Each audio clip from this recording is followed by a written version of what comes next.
முதல்ல சிரவணம். இப்போது முதல் பகவானை பத்தி நிறைய காதால கேட்கறேன்னு ஆரம்பிக்கணும்.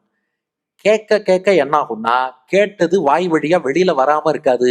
கீர்த்தனம்னு அவன் நாமங்களை பாடுவோம்.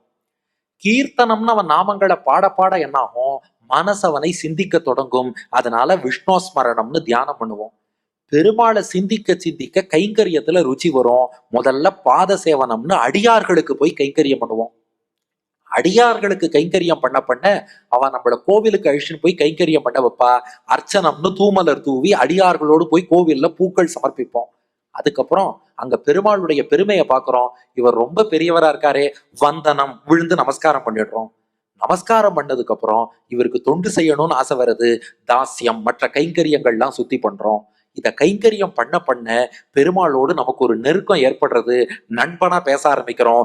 சக்கியம். அப்ப காதில் கேட்பதிலிருந்து தொடங்கி நாம பாடி மனசுல சிந்திச்சு அடியார்களுக்கு கைங்கரியம் பண்ணி அவர்களோடு போய் புஷ்பம் சமர்ப்பிச்சு பகவானை விழுந்து வணங்கி தொண்டு செய்து அவனோட நண்பனாக கலந்து பழகும் போதுதான் ஒரு விஷயம் நமக்கு புரியறதான். என்னன்னா, அந்த பகவானுக்கு சொத்தாக நாம் இருக்கோம். மொத்தமா இவ்வளவு தூரம் அனுகிரகம் பண்ணி 8 படியில மேல ஏத்தி வச்சவன் அவன் தான். அப்ப நம்ம மொத்தமா அவன் தானே இவ்வளவு தூரம் வழி நடத்தி இருக்கிறான். நான் செய்யறேன் நினைச்சுட்டு இருக்கேனே, இதுல நான் செஞ்சது என்ன இருக்கு? இவ்வளவு தூரம் ஏற்றி கொண்டு வந்தவன் அவன் தானே. அப்ப என்ன அவனே பார்த்துப்பான்.